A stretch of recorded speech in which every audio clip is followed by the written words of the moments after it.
Super gene 2 evolution. अध्याय 21 अनुबंध। जब लिन शेन ने इसे पहले छुआ था तो उसे लगा था कि यह चीज़ बिल्कुल सांप जैसी नहीं है। अब इसे देखने पर यह और भी कम सांप जैसी लग रही थी। सांपों के सिर सांप जैसे होते हैं, लेकिन इस चीज़ का सिर बहुत स्पष्ट नहीं था। एक नज़र में यह एक केचुए जैसा लग रहा था, जिसके ऊपर बस एक छोटा सा छेद था जो शायद उसका मुंह रहा होगा। इसका शरीर भी केचुए जैसा नहीं था, ये कुछ हद तक गहरे लाल धातु के धागों से बनी सांप की खाल की रस्सी जैसा था। कुल मिलाकर अगर आप ध्यान से न देखें तो यह चीज़ बस रस्सी के टुकड़े जैसी लग रही थी। लिन शेन को यकीन नहीं हो रहा था कि यह वास्तव में क्या है, और उसके पास ये पता लगाने का समय भी नहीं था।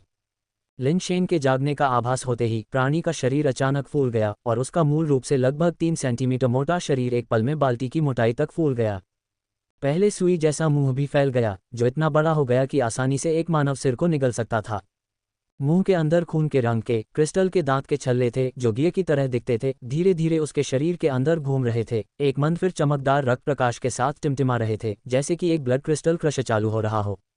अगर किसी का सिर इसके द्वारा निगल लिया जाता तो वह शायद एक पल में ही खूनी अवशेषों में बदल जाता। जैसे ही राक्षसी मुखपत्र लिन शेन को निगलने वाला था, उसने बेतहाशा संघर्ष किया। चूंकि प्राणी का अगला आधा हिस्सा फूल गया था जबकि दूसरा आधा अभी तक नहीं फूला था, लिन शेन ने उस तंग बंधन से थोड़ा सा अंतर पाया। प्राणी के मुंह के टूटने से पहले एक हाथ ने उग्रता से खुद को मुक्त किया। परिणामों की परवाह किए बिना लिन शेन ने प्राणी के सिर पर एक लाल धब्बे के नीचे मुक्का मारा जो उसने उसके शरीर पर देखा था, जो एक एक्यू पॉइंट था। प्राणी के फूलने के कारण वह लाल धब्बा भी बहुत बड़ा हो गया था। धमाका। जैसे ही प्राणी का मुंह लिन शेन के सिर को निगलने वाला था, उसकी मुट्ठी ने लाल धब्बे पर जोरदार प्रहार किया। लिन शेन को अपनी अंगुलियों में बहुत तेज दर्द महसूस हुआ, संभवतः उसकी उंगली की हड्डियां या तो टूट गई थीं या फ्रैक्चर हो गई थीं। प्राणी का शरीर पूरी तरह से रुका नहीं बल्कि धीमा हो गया, फिर भी लिन शेन के सिर को निगल गया। ऐसा लग रहा था कि एक्यूपॉइंट सीलिंग पूरी तरह से काम नहीं कर रही थी। केवल ताकत के साथ लिन शेन का बल प्राणी की सुरक्षा को भेदने के लिए भी पर्याप्त नहीं था। लिन शेन का सिर बेतहाशा एक तरफ झुका ताकि प्राणी के निगलने से बच जाए, जबकि उसकी मुट्ठी ने प्राणी के शरीर पर लाल धब्बों पर पागलों की तरह प्रहार किया। उसकी उंगलियों में दिल दहला देने वाला दर्द हुआ, लेकिन लिन शेन को इसकी कोई परवाह नहीं थी। सभी हड्डियां टूट जाना यहां अपनी जान गंवाने से बेहतर था। प्राणी के शरीर पर खून के छींटे थे जो सब लिन शेन की मुट्ठी के फटने से निकले मांस से निकले थे। इससे राक्षस को कोई नुकसान नहीं हुआ। प्राणी अभी भी धीरे धीरे आगे बढ़ रहा था, एक्यूपॉइंट सीलिंग से पूरी तरह से स्थिर नहीं था, बस उसकी हरकतें बहुत सुस्त हो गई थीं और लिन शेन के शरीर को बांधने वाला बल धीरे धीरे कमजोर होता जा रहा था।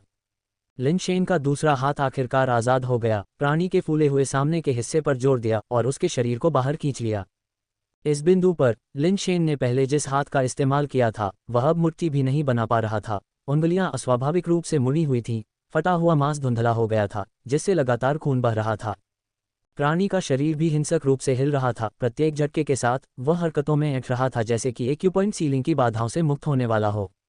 लिन शेन जानता था कि ऐसा नहीं था कि एक्यूपॉइंट सीलिंग की क्षमता अप्रभावी थी, बल्कि उसकी अपनी ताकत प्राणी के एक्यूपॉइंट को पूरी तरह से सील करने के लिए पर्याप्त नहीं थी।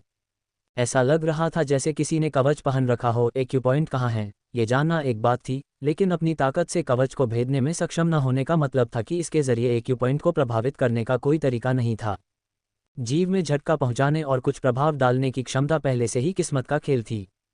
लिन शेन ने अपने अच्छे हाथ से बिस्तर के पास अपने कपड़ों को पकड़ा, सुपरसोनिक गनमैन और स्टील टेल स्कॉर्पियन के पेट कैप्सूल को खोजने की कोशिश कर रहा था। लेकिन छूने पर वह स्टील टेल स्कॉर्पियन के लिए कैप्सूल नहीं ढूंढ पाया, केवल सुपरसोनिक गनमैन के लिए कैप्सूल ही मिला। इस समय उसके पास इसके बारे में और सोचने का समय नहीं था। उसने अपने पास छिपी हुई चाबी को पकड़ा और तुरंत पेट कैप्सूल खोल दिया। पेट कैप्सूल तेजी से बदल गया और सुपरसोनिक गनमैन लिन शेन के सामने आ गया। उसके आदेश पर गनमैन ने राक्षस पर गोली चलाई।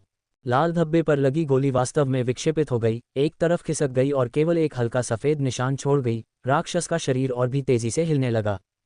लिन शेन का दिल धड़क उठा, यह महसूस करते हुए कि फायर सीड की क्षमता केवल तभी काम करती है जब वह खुद इसका इस्तेमाल करता है। बाहरी ताकतें भले ही वे एक्यूपॉइंट पर हिट कर सकती हों, एक्यूपॉइंट सीलिंग पर कोई प्रभाव नहीं डालती।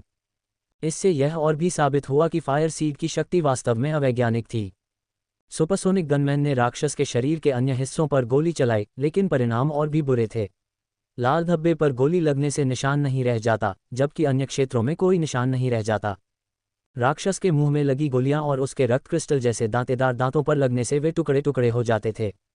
वे रक्त क्रिस्टल राक्षस के शरीर से ज्यादा सख्त थे, जिससे लिन शेन को कैंग की कही बात याद आ गई। क्रिस्टल बेस लेवल पर पहुंचने के दौरान प्राणी के साथ दुर्घटना हुई थी और उसने पहले ही आंशिक रूप से क्रिस्टल जैसा शरीर प्राप्त कर लिया था।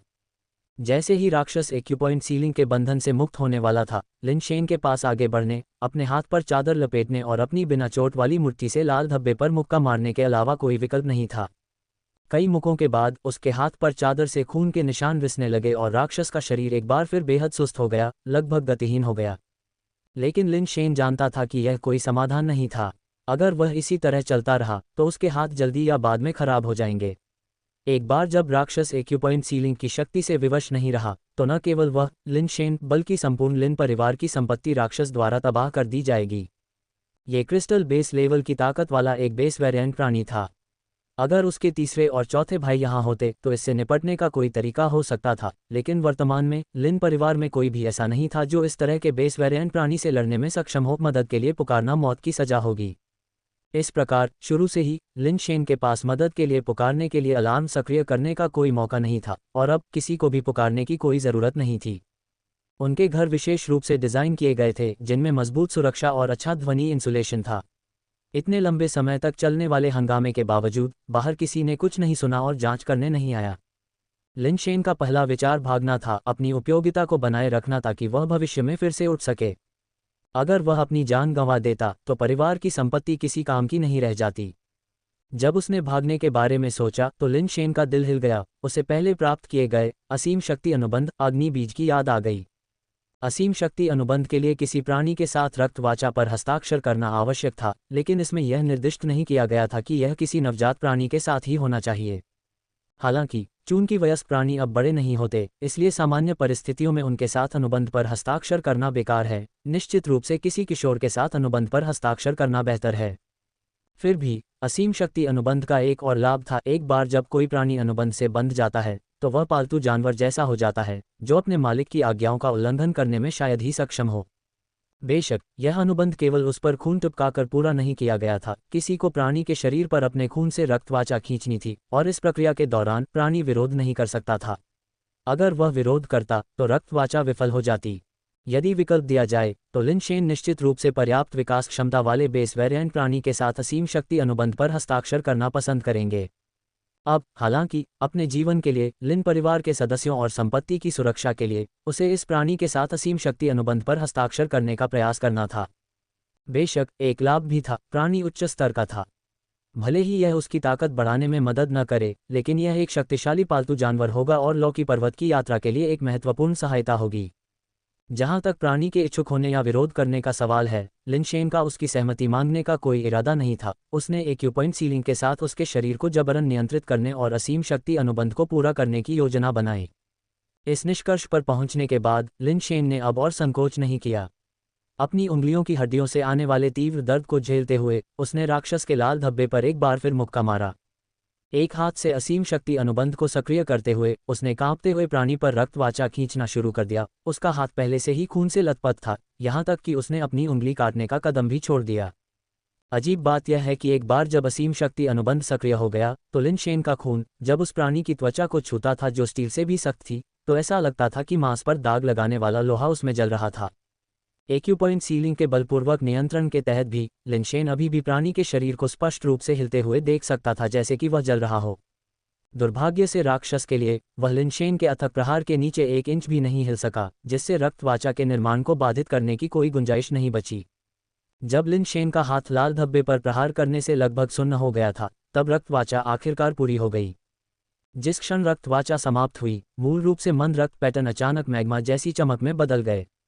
अगले ही पल रक्त ग्लिफ और धधकती रोशनी दोनों त्वचा के नीचे रिस गए और अदृश्य हो गए। हिंसक रूप से कांपता हुआ राक्षस शांत हो गया। अध्याय 22 स्वर्ग के लिए बलिदान। अनुवादक 54,96,90,339। लिन शेन कुर्सी पर गिर गया, उसके हाथ अभी भी दर्द से बेकाबू होकर कांप रहे थे। उसने एक घूंट पीने और अपनी नसों को शांत करने के लिए डेस्क पर पानी का गिलास उठाने की कोशिश की, लेकिन उसके हाथ गिलास को पकड़ नहीं पाए और उसे छूते ही वह दर्द से कराह उठा और चिल्ला उठा। इसके विपरीत लिन शेन द्वारा उसके दबाव बिंदुओं पर प्रहार करना बंद करने के बाद जब राक्षस शांत हुआ तो उसने जल्दी से अपनी गतिशीलता वापस पा ली। सूजा हुआ अगला सिरा धीरे धीरे अपनी मूल स्थिति में लौट आया, जो गहरे लाल रंग की सांप की खाल की रस्सी जैसा था, और वह लिन शेन के पास पहुंच गया। उसने धीरे धीरे अपना सिर उठाया और अपना मुखपत्र खोला। इस बार मुखपत्र बड़ा नहीं हुआ, लेकिन थोड़ा सा खुला, जिससे अंदर घूमते हुए अनगिनत रक्त क्रिस्टल गियर दिखाई दिए। फिर उसने अपना सिर नीचे किया और एक छोटी सी चाबी थूकी जो मानिक जैसी थी। दर्द को नज़रअंदाज करते हुए लिन शेन ने खून से लथपथ उंगलियों से हाथ बढ़ाया, कांपते हुए जैसे कि उसे पार्किंसंस हो गया हो, और रूबी की चाबी उठा ली। अब जब उसके पास चाबी थी तो लिन शेन ने आखिरकार अपनी चिंताओं को छोड़ दिया। इस चाबी के साथ अजीब बेस वेरिएंट प्राणी अब उसके लिए कोई खतरा पैदा नहीं कर सकता था। चाबी को देखते हुए और फिर उसके मुखपत्र को देखते हुए लिन शेन सोच रहा था कि चाबी का छेद वास्तव में कहाँ हो सकता है, ये सोचते हुए कि क्या उसे इसे खोजने के लिए अपनी बाह अंदर तक पहुंचाने की ज़रूरत होगी। जब बेस वेरिएंट प्राणी का शरीर तेज़ी से बदलना शुरू हो गया। इसका कई मीटर लंबा शरीर जल्द ही मूंगफली के आकार के एक गहरे लाल रंग के पालतू कैप्सूल में सिकुड़ गया। इस चीज़ की बुद्धिमत्ता एक सामान्य बेस वेरिएंट प्राणी की तुलना में बहुत अधिक है ना? ये वास्तव में अपने आप ही एक पालतू कैप्सूल रुख में प्रवेश कर सकता है। मुझे आश्चर्य है कि क्या ये बिना चाबी की आवश्यकता के वापस एक प्राणी में बदल सकता है। लिन शेन ने खुद से कहा, कुछ हद तक संदेह है कि क्या पालतू चाबी अभी भी इस पर पूर्ण नियंत्रण रखती है। म्यूटेंट डेथ श्रैडर मिश्र धातु वेरिएंट प्राणी विकसित करने योग्य। शक्ति 21, गति 21, कठोरता 21, कठोरता 21, base mutation talent mutant devouring, mutant evolution, मजबूत कवच भेदी स्पाइक्स, मजबूत तत्काल गति, मजबूत संशोधन। इसकी जानकारी देखने के बाद लिन शेन पूरी तरह से अवाक रह गया और सदमे में अब वह भावनाएं नहीं रह गईं जो उस समय उसके मन में थीं। लिन शेन ने केवल मिश्र धातु वेरिएंट प्राणी शब्द के बारे में सुना था। हालांकि ऐसी अफवाहें थीं कि किसी ने इसे प्राप्त किया था, उसने कभी इसे नहीं देखा था, न ही इस बारे में कोई पुष्ट रिपोर्ट थी कि किसके पास उत्परिवर्ती पालतू जानवर था। इसके अलावा ये चीज़ अभी भी एक मिश्र धातु प्राणी थी, तो इसके गुणों में 21 अंक क्यों थे? मिश्र धातु प्राणियों के लिए विशेषता सीमा 20 होनी चाहिए। भले ही यह एक उत्परिवर्ती था, उसने कभी भी 20 से अधिक किसी भी विशेषता के बारे में नहीं सुना था। जिस बात ने लिन शेन को और भी असाधारण महसूस कराया वह ये थी कि इस आदमी के पास 5 बेस म्यूटेशन टैलेंट थे और उनमें से कुछ परिचित लग रहे थे। उस समय लिन शेन के पास बहुत गहराई से सोचने की विलासिता नहीं थी। वह कैबिनेट में गया, दवा की कई शीशियां निकाली और उन्हें एक बेसिन में डाल दिया। बैंगनी लाल तरल ने बेसिन का आधा हिस्सा भर दिया और लिन शेन ने अपने हाथों को उसमें डुबोया। तुरंत अपने हाथों से एक भयानक दर्द महसूस किया, एक ऐसा एहसास जो उन्हें तेल के बर्तन में तलने से बहुत अलग नहीं था। उसने अपने हाथों को तरल से बाहर निकाले बिना दर्द को सहन किया। ये दवा कुछ ऐसी थी जिसे उसकी बड़ी बहन ने उसके लिए खरीदने के लिए बहुत सारा पैसा खर्च किया था। ये वास्तव में उसकी जान बचाने के लिए थी। ऐसा कहा जाता है कि इसे कई विशेष बेस वेरिएंट जीवों के बेस म्यूटेशन द्रव से बनाया गया था। विनिर्माण प्रक्रिया और सूत्र सीकॉर्न बेस के शीर्ष रहस्य थे। सीकॉर्न बेस के अलावा कोई भी ऐसी दवा नहीं बना सकता था और इसकी कीमत 5 अंकों की रेंज में थी। लिन शेन ने 5 बोतलें डालीं, जिसका मतलब था कि दसियों हजार खत्म हो गए। हालांकि ऊंची कीमत के अपने कारण थे। शुरुआती पीड़ा के बाद लिन शेन ने महसूस किया कि उसके हाथ का घाव आश्चर्यजनक गति से ठीक हो रहा है। खून बहना पहले ही बंद हो चुका था। इस उपचार को जारी रखते हुए उन्होंने अनुमान लगाया कि उनकी टूटी हुई हड्डियों को पूरी तरह से ठीक होने में बस कुछ ही दिन लगेंगे। ठीक नहीं है। लिन शेन को अचानक कुछ याद आया। वह जांच करने गया और वास्तव में म्यूटेंट स्टील टेल स्कॉर्पियन का पालतू कैप्सूल, साथ ही डार्क आयरन स्वेलो और 100 रिफाइंड स्टील बीस्ट के बेस म्यूटेशन अंडे सभी गायब हो गए थे। डेथ श्रेडर की जानकारी की सावधानीपूर्वक समीक्षा करने के बाद लिन शेन ने मोटे तौर पर अनुमान लगाया कि संभवतः उन वस्तुओं को उसने खा लिया होगा। डेथ पाउडर की उत्परिवर्ती भक्षण और विकासवादी चोरी क्षमताओं में अन्य प्राणियों की आधार परिवर्तन प्रतिभाओं को लूटने की क्षमता होनी चाहिए। उन 3 अन्य उन्नत कौशलों को उसने चुरा लिया होगा। लिन शेन ने जल्दी से कारणों और परिणामों को एक साथ जोड़ दिया। क्योंकि उत्परिवर्तित डेथ श्रेडर का नाम बहुत लंबा था, लिन शेन ने इसे केवल संक्षिप्त रूप में डेथ पाउडर के रूप में संदर्भित किया। लिन शेन को यह समझ में नहीं आया कि जब सुपरसोनिक गनमैन का कैप्सूल और म्यूटेंट स्टील टेल स्कॉर्पियन का कैप्सूल एक साथ थे तो डेथ पाउडर ने सुपरसोनिक गनमैन के कैप्सूल को क्यों नहीं खाया? क्या यह इसलिए है क्योंकि सुपरसोनिक गनमैन उच्च स्तर का है और इसकी भक्षण क्षमता इतनी आसानी से उस पर लागू नहीं होती है, या क्या ये केवल उन प्राणियों को लक्षित करता है जो अग्निबीज से प्रभावित हैं? फिलहाल लिन शेन को यह समझ में नहीं आ रहा था कि ऐसा क्यों हुआ। विकास की क्षमता वाले 3 असाधारण पालतू जानवरों को खोना कुछ हद तक नुकसान की बात है। हालांकि इसे सीधे डेथ पाउडर की लड़ाकू शक्ति में बदलना मेरी वर्तमान स्थिति को देखते हुए वास्तव में अधिक उपयोगी है। लिन शेन ने डेथ पाउडर को उसके प्राणी रूप में बहाल करते हुए और उसकी विभिन्न क्षमताओं का सावधानीपूर्वक अध्ययन करते हुए सोचा। उन्नत आर्मर पियर्सिंग स्टिंग ने इसकी पूंछ को, जो स्पाइक के समान है, दुर्जय भेदक और कवच भेदी क्षमताओं से संपन्न किया। इसकी असामान्य विशेषता के साथ ये क्रिस्टल आधारित प्राणियों के लिए भी खतरा बन गया। जहां तक मिश्र धातु प्राणियों की बात है, यह उन्हें सटीकता से मार सकता था। उन्नत त्वरित गति को कुछ समय के लिए बढ़ाने की क्षमता थी, साथ ही एक अत्यंत व्यवहारिक प्रतिभा क्षमता भी थी। लिन शेन को अभी भी ये पता नहीं चला था कि उन्नत संशोधन कौशल क्या था। यह एक निष्क्रिय क्षमता लगती थी और डेथ पाउडर इसे प्रदर्शित करने में असमर्थ था। परिवर्तनशील भक्षण और विकासवादी चोरी का भी प्रदर्शन नहीं किया जा सका। केवल ये जानते हुए कि वे भक्षण और विकासवादी क्षमताएं थीं, लिन शेन केवल मोटे तौर पर अनुमान लगा सकते थे कि वे बेस चेंज टैलेंट को लूटने में महत्वपूर्ण थे। किसी भी अन्य प्रभाव के लिए उन्हें भविष्य के युद्ध में खोजा जाएगा। इन 3 प्रतिभा क्षमताओं के बिना भी केवल उन्नत कवच भेदी डंक और उन्नत त्वरित गति पर निर्भर रहना, डेथ पाउडर की विचित्र विशेषता के साथ मिलकर इसे मिश्र धातु प्राणियों की युद्ध शक्ति के शीर्ष पर रखने के लिए पर्याप्त था। केवल डेथ पाउडर की नई शक्ति के साथ ही लिन शेन को लगा कि लॉकी पर्वत की उनकी आगामी यात्रा में अभी भी बदलाव की थोड़ी संभावना हो सकती है। इस पतली संभावना पर उनका विश्वास इसलिए था क्योंकि क्यूई और वांग दोनों परिवारों के पास क्रिस्टल बेस स्तर की युद्ध क्षमताएं थीं और डेथ पाउडर केवल एक छद्म क्रिस्टल बेस प्राणी था। असली क्रिस्टल बेस प्राणियों का सामना करने पर इसका कोई फायदा नहीं हो सकता था। संभावना का एक छोटा सा हिस्सा अभी भी एक संभावना थी, जो कि कुछ भी न होने से बेहतर था। एक निराशाजनक स्थिति में फंसे लिन शेन काफी आशावादी थे। उन्होंने औषधीय घोल में अपने हाथों को भिगोना जारी रखा, ये जानते हुए कि समय उनके पक्ष में नहीं था। अगर लॉकी पर्वत की ओर जाने से पहले उनके हाथ ठीक नहीं हुए तो यह एक बड़ी असुविधा होगी। अब जाकर लिन शेन के पास अपने दिमाग में आए अग्नि बीज की जानकारी पर ध्यान देने का समय था। लिन शेन इस बात को लेकर भी बहुत उत्सुक थे कि अग्नि बीज मृत्यु पाउडर किस तरह का हो सकता है। अपूर्ण सुपर बेस एवोल्यूशनरी सीड, स्वर्ग के लिए बलिदान। टीम के साथी स्वर्ग के लिए बलिदान करते हैं। असीम मान, जितने अधिक लोग मरते हैं, युद्ध शक्ति उतनी ही मजबूत होती है। रक्त के सागर के बीच, देवताओं को एड़ी पर घुमाते हुए।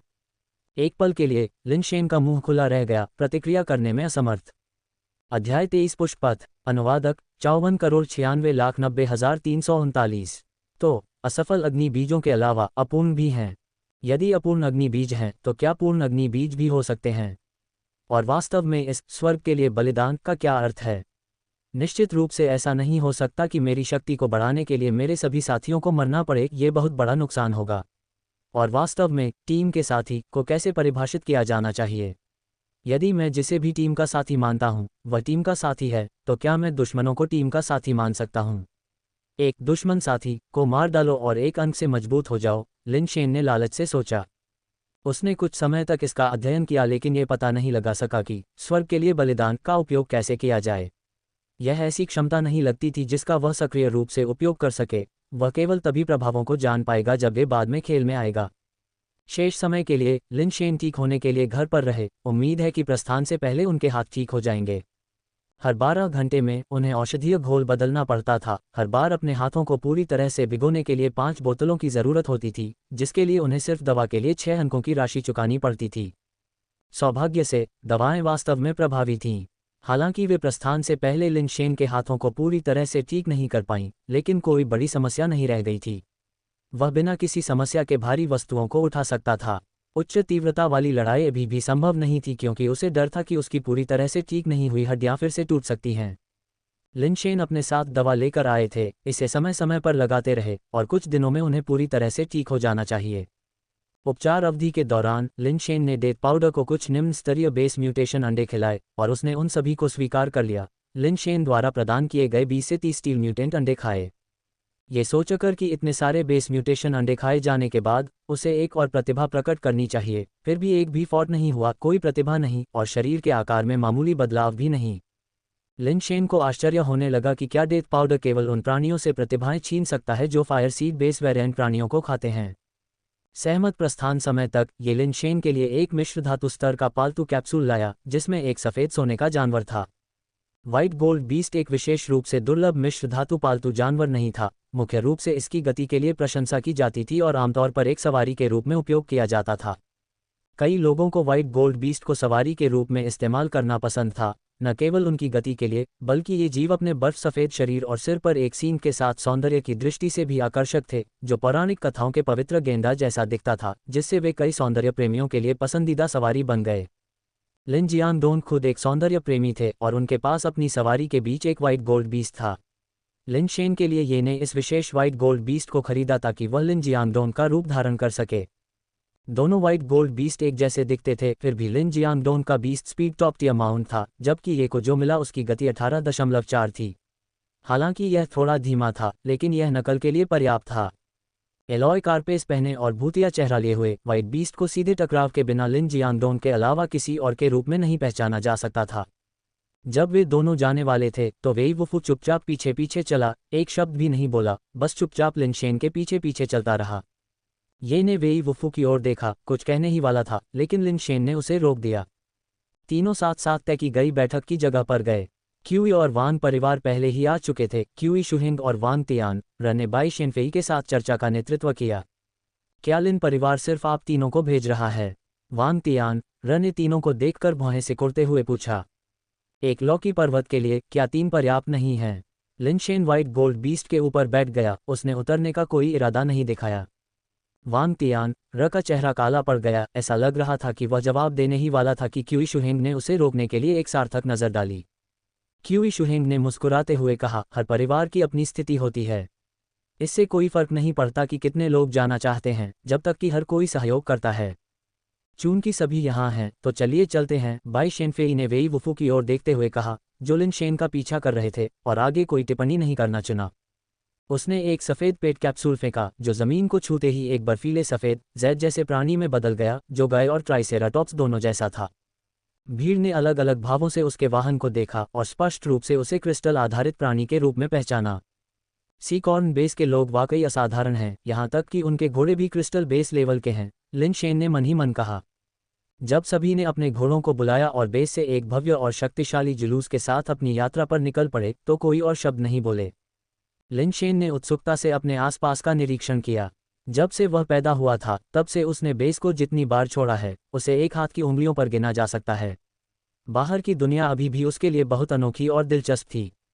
सड़क के किनारे ज्यादातर जगहें हरी भरी वनस्पतियों से ढकी हुई थीं, बीच बीच में तरह तरह के फूल और लहराती पहाड़ियाँ थीं। हालांकि करीब से देखने पर कोई यह महसूस कर सकता था कि ये पहाड़ियाँ बिल्कुल भी प्राकृतिक पहाड़ियाँ नहीं थीं, बल्कि हरियाली से ढकी इमारतें थीं। 200 साल से भी ज्यादा पहले यह एक आधुनिक शहर हुआ करता था, लेकिन अब ये बताना मुश्किल था। कभी कभार दिखाई देने वाली सड़कें और इमारतें जीर्ण शीर्ण थीं, कई ढह गई थीं और वनस्पतियों से भर गई थीं या दब गई थीं। हरियाली के बीच कभी कभी धातु की शाखाओं और पत्तियों वाले अजीबोगरीब पौधे भी होते थे। लिन शेन को पता था कि ये धातु से बनी कलाकृतियां नहीं थीं, बल्कि असली जीवित धातु की वनस्पतियां थीं। ये भी बेस वेरिएंट जीव थे, लेकिन उनके भीतर बेस म्यूटेशन द्रव बहुत दुर्लभ था और निकालना मुश्किल था, इसलिए उन्हें अक्सर काटकर सामग्री के रूप में इस्तेमाल किया जाता था। समूह को बातचीत में ज्यादा दिलचस्पी नहीं थी और उन्होंने अपने घोड़ों को बाई शेनफेई का पीछा करते हुए खेतों में सरपट दौड़ने के लिए कहा। रास्ते में उन्हें कुछ निम्न स्तर के बेस वेरिएंट जीव मिले, जो डर के मारे तितर बितर हो गए और वे उनका पीछा करने में बहुत आलसी थे। आधे से ज्यादा दिन तक चलने वाले कई मोड़ और घुमावों के बाद दोपहर 3 बजे तक वे केवल 70 से 80 मील की दूरी तय कर पाए थे। अचानक आगे पहाड़ों में एक रंगीन रास्ता दिखाई दिया। बाई शेनफेई इस रंगीन रास्ते के प्रवेश द्वार पर रुक गई। बाकी सभी भी रुक गए। लिन शेन ने ध्यान से देखा, केवल यह महसूस करने के लिए कि यह किसी भी तरह का रंगीन रास्ता नहीं था, बल्कि ये रंग बिरंगे धातु के फूलों से ढका हुआ था जो दूर तक फैले हुए थे। इसकी पूरी लंबाई अज्ञात थी। मैं कुछ साल पहले यहाँ आया था। उस समय ये रंगीन स्टील के फूल हरियाली के बीच में छिटपुट रूप से बिखरे हुए थे, समय समय पर केवल कुछ गुच्छे दिखाई देते थे। कुछ ही सालों में इतने सारे फूल उगाए हैं कि वे एक लंबी नदी की तरह दिखते हैं, ये ने लिन शेन के बगल में कहा। मुख्य रूप से उसके लाभ के लिए। उसे डर था कि लिन शेन अनजाने में फूलों को न पहचानकर खुद को प्रकट कर सकता है। जहाँ रंगीन स्टील के फूल हैं, वहाँ निश्चित रूप से स्टील टेल स्कॉर्पियन होंगे। यहाँ इतने सारे फूलों के साथ उनमें से एक महत्वपूर्ण संख्या छिपी हुई होनी चाहिए। हमें आगे बढ़कर इसकी खोज करनी चाहिए, वांग तियान र ने बाई शेनफेई से कहा। यह अच्छा लगता है, बाई शेनफेई ने बिना किसी भावना को दिखाए थोड़ा सिर हिलाते हुए कहा। वांग तियान र बाई शेनफेई के सामने दिखावा करने के लिए उत्सुक लग रहा था। उसने क्यूई शुहिंग या लिन शेन से राय नहीं मांगी और इसके बजाय आगे का रास्ता तलाशने के लिए एक म्यूटेटर को एक गेंडा पर सवार करके भेजा। म्यूटेटर के रूपांतरण के बाद उसके शरीर पर एक स्टील का कवच दिखाई दिया। तभी उसने सावधानीपूर्वक अपने घोड़े को आगे बढ़ने के लिए कहा। गेंडा बहुत धीरे धीरे आगे बढ़ा। उसके खुरों से एक असहज चीखने जैसी आवाज आ रही थी, क्योंकि वे रंगीन स्टील के फूलों पर कदम रख रहे थे। वह लगभग 20 से 30 मीटर आगे बढ़ा और फिर भी कोई स्टील टेल स्कॉर्पियन दिखाई नहीं दिया, जिससे उसे अपनी गति थोड़ी बढ़ाने का साहस मिला। 100 मीटर से अधिक सरपट दौड़ने के बाद भी स्टील टेल स्कॉर्पियन का कोई निशान नहीं दिखने पर म्यूटेटर रुक गया, अपने घोड़े को घुमाया और चिल्लाया, बॉस, यहाँ स्टील टेल स्कॉर्पियन का कोई निशान नहीं है। अजीब बात है, इतने सारे रंगीन स्टील के फूलों के बावजूद एक भी स्टील टेल स्कॉर्पियन नहीं है। कुछ गड़बड़ है, वांग तियान र ने सोचा। स्टील टेल स्कॉर्पियन को रंगीन स्टील के फूलों के अंदर का तरल पदार्थ बहुत पसंद है। हालांकि यह निश्चित नहीं है कि इन फूलों में ये होगा, लेकिन संभावना बहुत अधिक है। अब जब यहाँ कोई बिच्छू नहीं है तो दो संभावनाएं हैं। एक, ये रंगीन स्टील के फूल नहीं हो सकते हैं, लेकिन ये बस एक जैसे दिखते हैं। दूसरी संभावना यह है कि यहाँ कुछ अजीब हुआ है, जिससे हम किसी भी स्टील टेल स्कॉर्पियन को नहीं देख पा रहे हैं, क्यूई शुहेंग ने कहा। समाप्त करने के बाद उसने बाई शेनफेई को देखा और पूछा, मिस बाई, क्या इस फूल पथ को दरकिनार करने का कोई तरीका है? बाई शेनफेई ने अपने बैग से एक नोटबुक निकाली, उसे देखा और कहा, नहीं, हमें यहाँ से गुजरना होगा। लिन शेन और ये सहित सभी ने अपना ध्यान उसके हाथ में रखी नोटबुक पर लगाया। लिन शेन ने सोचा, क्या वह वास्तव में लौकी पर्वत का रास्ता जानती है? क्या उस नोटबुक में कोई नक्शा हो सकता है? चूंकि हम इसे बाईपास नहीं कर सकते, इसलिए हमें रास्ते को और अधिक सावधानी से देखना चाहिए, क्यू शुहिंग ने वांग तियान र की ओर देखते हुए कहा। वांग तियान र ने फूल पथ पर मौजूद आदमी को आवाज़ दी और उसने आगे की ओर देखना जारी रखने के लिए अपना घोड़ा घुमाया। जल्द ही फूल पथ की गहराई में गायब हो गया। वे आधे घंटे तक इंतजार करते रहे, उसके बाद वह आदमी सरपट दौड़ता हुआ वापस आया। बॉस वांग, ये फूल पथ 10 मील से ज़्यादा लंबा है और एक घाटी पर खत्म होता है। उसके आगे कोई रंगीन स्टील के फूल नहीं हैं, आदमी ने वांग तियान र को वापस आकर बताया। क्या तुमने कोई स्टील टेल स्कॉर्पियन देखा? वांग तियान र ने पूछा। कोई नहीं, आदमी ने अपना सिर हिलाया। वांग तियान र ने क्यू शुहिंग की ओर देखा, जिसने फिर अपने साथ मौजूद म्यूटेटर में से एक को निर्देश दिया, तुम भी जाओ और इसकी टोह लो, लेकिन फूल पथ के दूसरी ओर जाओ। क्यू परिवार के म्यूटेटर ने अपनी मूल उत्परिवर्तन शक्तियों का उपयोग किया, अपने शरीर के अधिकांश भाग को स्टील के कवच से ढक लिया और लोहे के सींग वाले घोड़े पर सवार होकर फूलों के समुद्र में चला गया। चूंकि वांग परिवार के किसी व्यक्ति ने पहले ही पथ की टोह ले ली थी, इसलिए क्यू परिवार का म्यूटेटर बहुत तेजी से आगे बढ़ा और आधे घंटे से भी कम समय में वापस आ गया। फूल पथ 10 मील से ज़्यादा लंबा है, जो वास्तव में एक घाटी में समाप्त होता है। घाटी के अंदर कोई रंगीन स्टील के फूल नहीं हैं। रास्ते में मुझे कोई स्टील टेल स्कॉर्पियन या कोई अन्य बेस वेरिएंट जीव नहीं मिला, आदमी ने संक्षेप में बताया। आप क्या सोचती हैं, मिस बाई? क्यू शुहिंग ने बाई शेनफेई की ओर मुड़ते हुए पूछा। जिस स्थान पर हम पहुंचना चाहते हैं वह घाटी है। हमारे पास यहां से जाने के अलावा कोई विकल्प नहीं है, बाई शेनफेई ने कहा। तो ठीक है, चलो पहले घाटी की ओर चलते हैं और वहां से देखते हैं। आप सब क्या सोचते हैं? क्यू शुहिंग ने वांग तियान र और लिन शेन की ओर देखते हुए पूछा। हमारे पास कोई और विकल्प नहीं है, वांग तियान र और लिन शेन को कोई आपत्ति नहीं थी। समूह ने फूल पथ पर अपनी यात्रा फिर से शुरू की। लिन शेन ने उनके नीचे पथ देखा। रंगीन स्टील के फूल बेहद जीवंत थे, प्रत्येक फूल लगभग एक नाखून के आकार का था और पंखुड़ियां सीप की तरह आकार की थीं। किनारे उस्तरे की तरह पतले, ब्लेड की तरह तीखे थे। स्टील के शरीर वाले पालतू जानवर बिना किसी समस्या के उन पर चल सकते थे, लेकिन मांस और रक्त के प्राणियों के लिए उन पर पैर रखने से तुरंत चोट लगने की संभावना थी। हर कोई हाई अलर्ट पर था, किसी भी संभावित समस्या से सावधान। सौभाग्य से बिना किसी घटना के 7 से 8 मील की यात्रा करने के बाद ये वैसा ही लग रहा था जैसा कि 2 स्काउट्स ने बताया था। फूल पथ में एक भी स्टील बिच्छू नहीं था, न ही कोई अन्य बेस वेरिएंट प्राणी। वे मदद नहीं कर सके और घाटी की ओर भागने की योजना बनाते हुए अपनी गति बढ़ा दी। अचानक उन्होंने देखा कि पूरा फूल पथ हिलने लगा, जिससे सभी चौंक गए, जिन्होंने तुरंत अपने घोड़ों की प्रगति को रोक दिया। Steel tail scorpion! इतने सारे स्टील टेल स्कॉर्पियन! किसी ने डरकर चिल्लाया। करीब से निरीक्षण करने पर लिन शेन को एहसास हुआ कि यह रंगीन स्टील के फूल नहीं थे जो हिल रहे थे, बल्कि अनगिनत ताड़ के आकार के स्टील टेल बिच्छू उनके नीचे से निकले थे, बिच्छुओं की एक नदी की तरह घने समूहों में, यहाँ तक कि उनके पैरों के नीचे भी। अध्याय 24 डाक बर्ड। अनुवादक 54,96,90,339। स्टील टेल स्कॉर्पियंस ने माउंट्स के पैरों के चारों ओर भीड़ लगा दी। उनकी नुकीली पूंछें खुरों और पैरों पर वार करते समय ठंडी चमक रही थीं। मिश्र धातु माउंट्स अभी भी बिच्छुओं की पूंछ के चुभने वाले डंक को झेल सकते थे, लेकिन उन लोहे के पालतू जानवरों के पैर और खुर इतने भाग्यशाली नहीं थे। पता नहीं कितनी पूंछों से मारे जाने पर वे घबरा गए, झपट्टा मारते हुए और उछलते हुए, लगभग कई म्यूटेटर को उखाड़ फेंकते हुए। उन्हें बचाओ, आगे बढ़ो! वांग तियान र ने एक त्वरित निर्णय लिया और अपने माउंट पर आगे बढ़े। एक वान परिवार म्यूटेटर को खींचते हुए, जिसे सीधे उनके माउंट पर फेंक दिया जाने वाला था ताकि वे साथ में सवारी कर सकें। अन्य लोगों ने भी ऐसा ही किया। मिश्र धातु माउंट्स के बिना उन म्यूटेटर्स को अपने माउंट पर खींच लिया और फिर वे आगे की ओर तेजी से बढ़ गए। अब तक वे 7 या 8 मील तक फूल पथ में घुस चुके थे और पीछे हटना और भी मुश्किल था, इसलिए उन्होंने सीधे आगे बढ़ने का फैसला किया। सौभाग्य से स्टील टेल स्कॉर्पियंस की बिच्छू की पूंछ ने मिश्र धातु जीवों को मुश्किल से नुकसान पहुंचाया। समूह ने बेतहाशा हमला किया और न जाने कितने स्टील टेल स्कॉर्पियंस को रौंद डाला। 4 या 5 मील की पागल दौड़ के बाद सड़क स्टील टेल स्कॉर्पियंस से भरी हुई थी, कोई नहीं जानता था कि कितने थे। दूर उन्होंने एक घाटी को आगे बढ़ते देखा जो फूल पथ से जुड़ी हुई थी। उन्हें अलग करने वाली केवल एक रेखा थी, फिर भी घाटी में एक भी रंगीन स्टील का फूल नहीं उगता था और स्टील टेल स्कॉर्पियंस का घना झुंड एक रहस्यमयी शक्ति द्वारा पीछे रखा हुआ लग रहा था। चाहे वे कितनी भी भीड़ में क्यों न हो, घाटी में घुसने में असमर्थ थे। अपने हौसले को बढ़ाते हुए सभी ने घाटी की ओर गति बढ़ा दी। जैसे ही आगे वाला व्यक्ति घाटी के मुहाने पर पहुंचने वाला था, अचानक जमीन से एक रंगीन छाया फूट पड़ी और आगे वाला म्यूटेटर अपने घोड़े के साथ एक पल में ही घायल हो गया। उस आदमी ने अपनी छाती में खून से सने छेद और एक कोन पर उभरी हुई विशाल बहुरंगी बिच्छू की पूंछ को देखा। उसका चेहरा भय से भर गया। उसने कुछ कहने के लिए अपना मुंह खोला, लेकिन आवाज नहीं निकाल सका, केवल खून बह रहा था। दर्शकों की चौंकती निगाहों में आदमी का शरीर उसके घोड़े के साथ हवा में उठा हुआ था। उनके पीछे विशाल बहुरंगी बिच्छू की पूंछ धीरे धीरे हिल रही थी, जिससे आदमी और घोड़ा दोनों हवा में लगातार डगमगा रहे थे। सभी की आंखों में भय भर गया।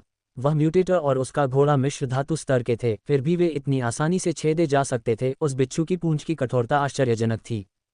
कुछ सवार समय पर रुकने में असमर्थ थे और किनारे से भागने की कोशिश की, लेकिन 2 और रंगीन बिच्छू की पूंछ जमीन से उछली, जिसने तुरंत उनके घोड़ों को घायल कर दिया।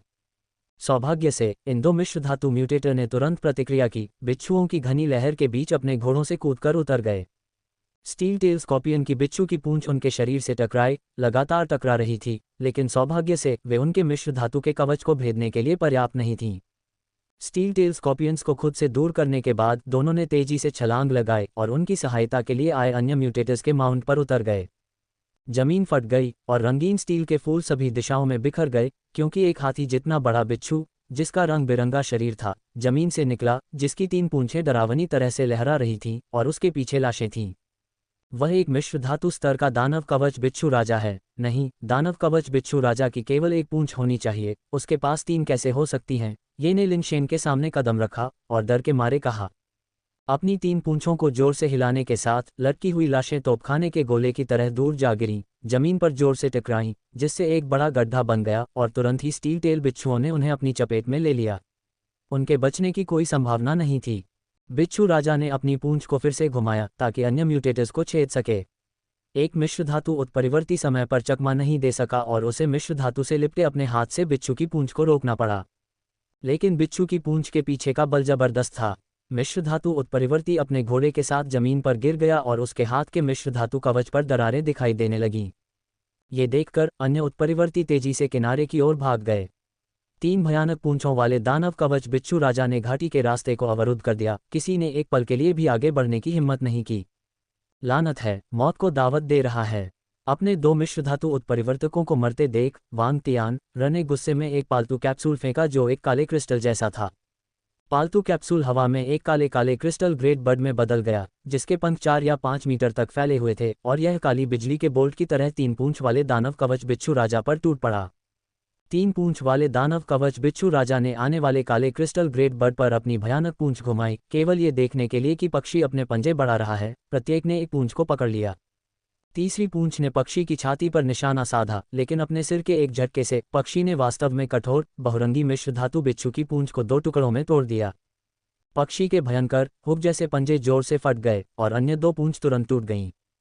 पक्षी ने एक अजीब चीख निकाली, कटी हुई पूंछ को हवा में उछाला, जिससे बिच्छू राजा का विशाल शरीर हवा में उछल गया। बैकक्वोट, बड़े पक्षी ने अपने पंखों को जोर से फड़फड़ाया, आकाश को चीरते हुए अर्धचंद्राकार ब्लेड की तरह ऊपर की ओर बढ़ा और एक पल में उसने बिच्छू राजा के असाधारण रूप से कठोर शरीर को 2 हिस्सों में काट दिया, जो जमीन पर जोर से गिरे, जिससे सतह पर 2 बड़े गड्ढे हो गए। बड़े पक्षी ने फिर एक और लंबी चीख निकाली। वांग तियान के सिर के ऊपर चक्कर लगाने के लिए वापस लौटा। क्या वह डार्क बर्ड है? लिनशेन ने ब्लैक क्रिस्टल ग्रेट बर्ड की जांच की, जो बिना पंखों और कौवे के फीनिक्स जैसा दिखता था, फिर भी उसकी चीख फीनिक्स की तरह लग रही थी। डार्क बर्ड बेस को इसका नाम इसलिए मिला क्योंकि मूल रूप से crystal base level dark bird के अंडों का एक घोंसला पास में ही खोजा गया था, और डार्क बर्ड की वजह से लिन, क्यूई और वान परिवार सभी शक्तिशाली बन गए थे। ऐसा कहा जाता है कि लिन, क्यूई और वान परिवारों के पूर्वजों ने मिलकर डार्क बर्ड का घोंसला पाया और प्रत्येक ने एक डार्क बर्ड अंडा प्राप्त किया, जिसके बल पर उन्होंने डार्क बर्ड बेस की स्थापना की। बाद में लिन परिवार ने अपना डार्क बर्ड खो दिया और 3 परिवारों के गठबंधन से निष्कासित होने के कगार पर पहुंच गया। सौभाग्य से श्रीलिंगियन स्थिति को स्थिर करने के लिए लिन परिवार से उभरे। आज तक डार्क बर्ड अभी भी डार्क बर्ड बेस का सबसे शक्तिशाली पालतू जानवर बना हुआ है। भले ही बाद में तीनों परिवार अन्य तरीकों से क्रिस्टल बेस लेवल के पालतू जानवर हासिल करने में सक्षम थे, फिर भी उन्हें डार्क बर्ड के साथ तुलना करना मुश्किल लगा। यह अफवाह थी कि डार्क बर्ड सभी पहलुओं को शामिल करने वाले शीर्ष स्तरीय क्रिस्टल आधारित प्राणियों में से एक हो सकता है। चूंकि लिन परिवार के पास अब डार्क बर्ड नहीं था, इसलिए लिन शेन ने कभी भी उसे व्यक्तिगत रूप से नहीं देखा था। उसके बारे में उसका ज्ञान केवल उसके परिवार से सुनी गई बातों से था। क्यूई और वान परिवारों के डार्क बर्ड्स को विरासत में मिला था और वे शायद ही कभी खुद को दिखाते थे। अब क्यूई शुहेंग और वान तियान एर अपने परिवारों के चेहरों का प्रतिनिधित्व करते थे, इसलिए यह कोई आश्चर्य की बात नहीं थी कि डार्क बर्ड उनके साथ थे। कोई नहीं जानता था कि यह डार्क बर्ड की भयावह शक्ति थी या बिच्छू राजा की मृत्यु, जिसके कारण स्टील टेल बिच्छुओं की लहरें सभी पर हमला करना बंद कर देती थी। वे जमीन में धंसने लगे, कुछ ही क्षणों में पूरी तरह से पीछे हट गए। लिन मुझसे झूठ नहीं बोल रहा था, डार्क बर्ड वास्तव में एक शीर्ष स्तरीय क्रिस्टल बेस प्राणी है, बाई शेनफेई ने डार्क बर्ड को देखते हुए टिप्पणी की। बस एक डार्क बर्ड यहाँ हमारे छोटे से स्थान पर, यह बहुत अच्छा माना जाता है, लेकिन सी कॉर्न बेस जैसी जगह पर यह बहुत मूल्यवान नहीं होगा, वान तियान र ने कहा, क्योंकि उसने अपने लोगों को बिच्छू राजा के अंदर से बेस म्यूटेशन फ्लूइड इकट्ठा करने का निर्देश दिया था। हर कोई उसके इरादों को समझ सकता था। डार्क बर्ड का उपयोग करके बिच्छू राजा को मारना न केवल अपने लोगों का बदला लेने के लिए था, बल्कि अधिक संभावना है ये बिच्छू राजा को अपने लिए दावा करने की उसकी इच्छा थी। बिच्छू राजा स्पष्ट रूप से एक साधारण मिश्र धातु प्राणी नहीं था, इसके शरीर की सामग्री और बेस म्यूटेशन फ्लूइड दोनों दुर्लभ और मूल्यवान वस्तुएं थीं। चूंकि वांग तियान र ने खुद बिच्छू राजा को मार डाला था, इसलिए स्वाभाविक रूप से कोई भी उससे इस पर विवाद नहीं करेगा और उसे बिना किसी चुनौती के बेस म्यूटेशन फ्लूइड इकट्ठा करने की अनुमति दी गई। वे बिच्छू राजा के शरीर को वहां नहीं छोड़ सकते थे, इसलिए वांग तियान एर ने 2 म्यूटेटरों को आदेश दिया कि वे शव को वापस बेस तक खींच कर ले जाएं। घाटी में प्रवेश करने के बाद लगभग अंधेरा हो गया था, इसलिए परिवारों ने सलाह मशविरा किया और रात को यहीं आराम करने और सुबह जल्दी अपनी यात्रा जारी रखने का फैसला किया। लिन शेन और ये टेंट के अंदर एक साथ रहे, जबकि वेई वुफू टेंट के बाहर निगरानी कर रहे थे। लिन शेन ने ये से टेंट मांगा, लेकिन वेई वुफू ने इसका इस्तेमाल करने से इनकार कर दिया। बस लिन शेन के टेंट के बाहर बैठकर अपनी आंखें बंद करके अपने बैग के सहारे आराम कर रहा था। चौथे मास्टर, आज फ्लावर पाथ के बारे में कुछ गड़बड़ थी, ये ने टेंट के अंदर लिन शेन से धीमी आवाज में कहा। क्या गड़बड़ थी? लिन शेन ने पूछा। पहले 2 स्काउटिंग प्रयासों में हमें कोई स्टील टेल स्कॉर्पियन नहीं मिला। जब तक हम अंदर वापस नहीं आ गए, तब तक उन स्टील टेल स्कॉर्पियन ने अचानक हमला नहीं किया। ये स्पष्ट रूप से पूर्व नियोजित था। सामान्य बेस वेरिएंट जीवों में ऐसी बुद्धिमत्ता नहीं होती है। इसके अलावा 3 पूंछ वाला वह दानव कवच बिच्छू राजा किसी भी ऐसे राजा से कहीं ज्यादा भयानक लग रहा था जिसका हमने पहले सामना किया था। यहाँ के बेस वेरिएंट जीव काफी असामान्य हैं, ये ने समझाया। बेस वेरिएंट जीव वाकई थोड़े अजीब लगते हैं, लिन शेन ने थोड़ा सिर हिलाया। यह मुख्य समस्या नहीं है, जो वास्तव में अजीब है वह डार्क बर्ड है, ये ने कहा। उसकी आंखें टिमटिमा रही थीं। क्या आप सुझाव दे रहे हैं कि डार्क बर्ड बहुत शक्तिशाली है? लिन शेन ने हैरान होकर पूछा। ये ने अपना सिर हिलाया। डार्क बर्ड हमेशा से ही शक्तिशाली रहा है, इसमें कोई संदेह नहीं है, अन्यथा तीनों परिवार इसके साथ अपना आधार स्थापित नहीं कर पाते। कुछ देर रुकने के बाद ये की आवाज़ और भी धीमी हो गई। क्या तुमने ध्यान नहीं दिया? वे स्टील टेल बिच्छू डार्क बर्ड से बहुत डरते थे। सिर्फ वे ही नहीं, यहाँ तक कि 3 पूंछ वाला दानव कवच बिच्छू राजा भी डार्क बर्ड से डरता था। जब उसने डार्क बर्ड को देखा तो उसकी हरकतें कुछ हद तक अकड़ गईं। यही वजह है कि उसे इतनी जल्दी मार दिया गया। शायद ये सिर्फ इसलिए था क्योंकि डार्क बर्ड वास्तव में बहुत मजबूत है। आखिरकार एक स्तर का अंतर है, लिन शेन ने अनुमान लगाया। ये न तो सहमत थे और न ही असहमत। रहस्यमय तरीके से जोड़ते हुए, लिन शेन, मुझे याद है कि चौथे मास्टर ने उल्लेख किया था कि जिस स्थान पर हमारे पूर्वजों ने मूल रूप से डार्क बर्ड के अंडे खोजे थे वह इस घाटी के पास है। अध्याय 25, चौथा डार्क बर्ड। अनुवादक 54,96,90,339। क्या आप सुझाव दे रहे हैं कि डार्क बर्ड उस लौकी पर्वत से जुड़ा है जिसकी ओर हम जा रहे हैं? लिन शेन समझ गए कि ये का क्या मतलब था। इसके बारे में सोचो। हालांकि बाई शेनफेई सी कॉर्न बेस से आती है, उसने वहां केवल अध्ययन और प्रशिक्षण लिया है। उसकी पारिवारिक पृष्ठभूमि वास्तव में क्या है, ये हम भी नहीं जानते। क्यूई और वान परिवारों की तो बात ही छोड़िए। तो वे बाई शेनफेई पर इतना भरोसा क्यों करते हैं और यहाँ आने के लिए इतना बड़ा जोखिम क्यों उठाते हैं? हमारी पूरी यात्रा के दौरान वे बाई शेनफेई द्वारा कहे गए हर शब्द का लगभग पालन करते रहे हैं, बिना अपने मिश्र धातु म्यूटेटर के खोने के बारे में एक भी शिकायत किए, सिर्फ इसलिए कि बाई शेनफेई ने दावा किया कि उसे पता था कि लॉकी पर्वत कहाँ है। हम ये भी सवाल कर रहे हैं कि क्यूई और वान परिवार उस पर इतना भरोसा क्यों करते हैं। ये बहुत असामान्य है, ये ने कहा। आप क्या सोचते हैं? लिन शेन ने अनुमान लगाने का कोई इरादा नहीं दिखाया और ये को जारी रखने का संकेत दिया। मैं सोच रहा था, और हो सकता है कि बाई शेनफेई को पता हो कि लॉकी पर्वत कहाँ है, लेकिन वह खुद उसमें प्रवेश नहीं कर सकती। उसे अंदर जाने के लिए कुछ विशेष वस्तुओं या ताकत की आवश्यकता होगी। ये ने इतनी धीमी आवाज़ में कहा कि लिन शेन, जो पास में था, मुश्किल से उसे सुन पाया। Dark bird. लिन शेन को एहसास हुआ कि ये किस बारे में बात कर रहा था। सही, डार्क बर्ड। अगर उसने सच बताया कि हमारे चौथे चाचा ने उसे आपको लॉकी पर्वत में ले जाने का आदेश दिया है, तो उसे केवल आपको ले जाने की आवश्यकता होगी। यहाँ तक कि अगर उसे मदद की ज़रूरत होती, तो वह हमारे लिन परिवार के सदस्यों को ला सकती थी। क्यूई और वान परिवारों को लाने पर जोर क्यों दिया? ये ने व्यंग्य किया और कहा, मैं पहले ये समझ नहीं पाया था, लेकिन आज जब मैंने वांग तियान एयर को डार्क बर्ड का उपयोग करते देखा, तो मुझे अचानक कुछ समझ में आया। हमारे 3 परिवारों में एकमात्र सामान्य बात यह है कि हम सभी के पास डार्क बर्ड थे, जो इस खड्ड के पास प्राप्त किए गए थे।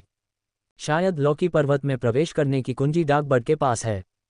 इसीलिए उसने तीनों परिवारों को यहाँ लाने का इरादा किया। क्यूई और वान परिवारों का विश्वास जीतने के लिए उसने शायद उन्हें बताया कि डार्क बर्ड ही लॉकी पर्वत में प्रवेश करने की कुंजी है। इसीलिए क्यूई शुहेंग और वांग तियान रउस के इतने आज्ञाकारी हैं लॉकी पर्वत को खोजने के लिए। एक बार जब वे लॉकी पर्वत पा लेते हैं, तो वे हमें पूरी तरह से पीछे छोड़ सकते हैं और अंदर की हर चीज़ का आनंद ले सकते हैं, क्योंकि उन सभी के पास एक डार्क बर्ड है। वे बस अपनी अपनी गणनाओं के लिए एक दूसरे का इस्तेमाल कर रहे हैं। चूंकि बाई शेनफेई को लॉकी पर्वत का स्थान पता है और क्यूई और वान परिवारों के पास डार्क बर्ड है, तो वे हमें साथ क्यों लाना चाहेंगे? हम न तो लॉकी पर्वत जानते हैं और न ही हमारे पास डार्क बर्ड है, लिन शेन ने सोचा।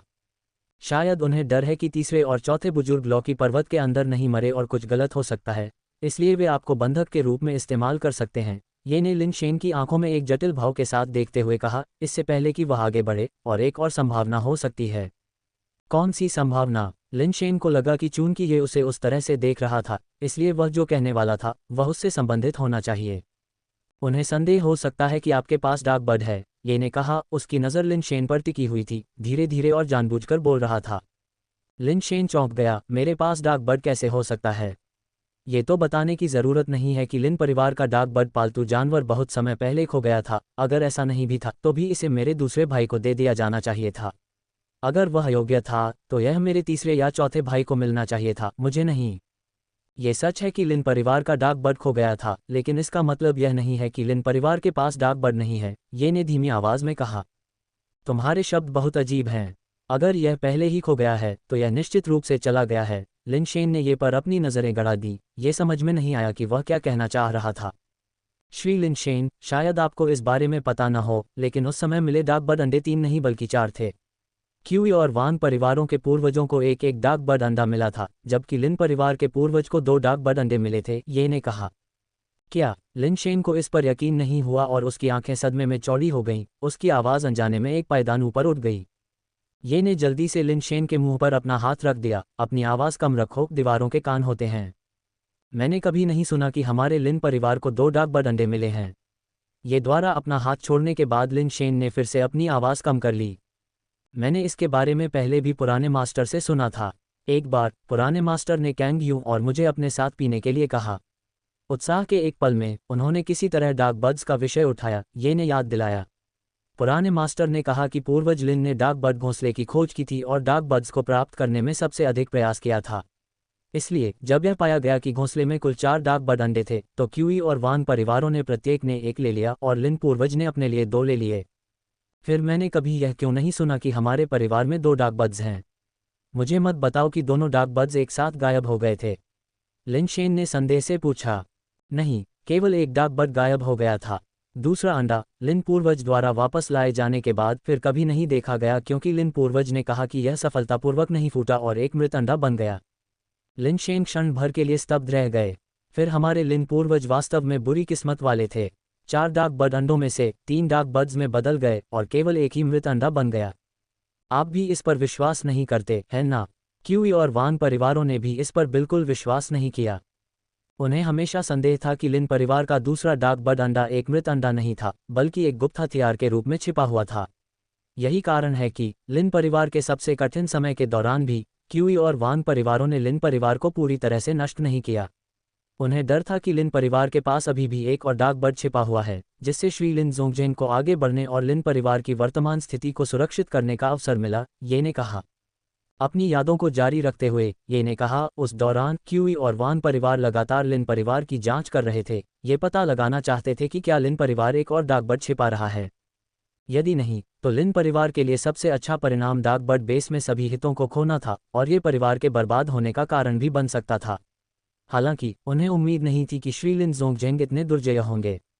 इससे पहले कि वे सच्चाई को उजागर कर पाते, उन्हें एहसास हुआ कि डार्क बर्ड के बिना भी श्री लिन ज़ोंगजेंग से निपटना उन्हें महंगा पड़ेगा और तब तक उनका मौका चला गया था। बाद में श्री लिन ज़ोंगजेंग का विकास उनके लिए इतना भयावह हो गया कि श्री लिन शेन और उनके भाइयों के उत्थान के साथ वे पोते पोतियों की तरह डर गए। वे शायद चैन से सो भी नहीं पाते थे डार्क बर्ड के बिना, लेकिन उन 3 मास्टर्स के साथ लिन परिवार उनके लिए डार्क बर्ड वाले परिवार से भी ज्यादा भयावह था। ये इस बिंदु पर आत्मसंतुष्ट होकर हंसा। अगर मिस्टर लिन ज़ोंगजेंग के गायब होने की वजह से डार्क बर्ड बेस पर शायद अब तक लिन नाम हावी हो गया होता, ये ने कहा। उसकी नज़र एक बार फिर लिन शेन की आंखों पर टिकी हुई थी। लिन शेन, तुम्हें सबसे अच्छी तरह से पता होना चाहिए कि वे 3 मास्टर्स किस तरह के लोग हैं। डार्क बर्ड बेस जैसी जगह में डार्क बर्ड की कोई ज़रूरत नहीं है। अगर लिन परिवार के पास वास्तव में अभी भी एक है, तो ये सिर्फ मेरे साथ ही हो सकता है, सबसे बेकार 5वां भाई, है ना? ऐसा नहीं था कि लिन शेन मूर्ख था, वह स्वाभाविक रूप से समझ गया कि ये का क्या मतलब था और असहाय होकर आहें भरने लगा। हाँ, मैंने सच में कोई डार्क बर्ड नहीं देखा है। जब मेरे दूसरे और तीसरे भाई आसपास थे तो मैं डार्क बर्ड बेस में अपनी मर्जी से घूम सकता था, हमेशा अलॉय म्यूटेटर द्वारा संरक्षित। मुझे कभी उस चीज़ की ज़रूरत नहीं पड़ी। इसके अलावा, क्या आपको लगता है कि मेरी ताकत के साथ, भले ही मेरे पास डार्क बर्ड हो, मैं क्यूई शुहिंग और वांग तियान के हाथों में बच सकता हूँ? मुझे डर है कि डार्क बर्ड को बुलाने से पहले ही वे मुझे खत्म कर देंगे। लिन शेन, मैं निश्चित रूप से तुम पर विश्वास करता हूँ, लेकिन इसका कोई फ़ायदा नहीं है कि मैं तुम पर विश्वास करूँ। क्यूई और वान परिवार तुम पर विश्वास नहीं करते, बाई शेनफेई तुम पर विश्वास नहीं करती, और वेई वुफू, मुझे लगता है कि वह भी डार्क बर्ड के लिए यहाँ है, अन्यथा वह तुमसे क्यों चिपकेगा, ये ने ठंडे स्वर में कहा। वे मुझ पर विश्वास नहीं करते और मैं इसके बारे में कुछ नहीं कर सकता।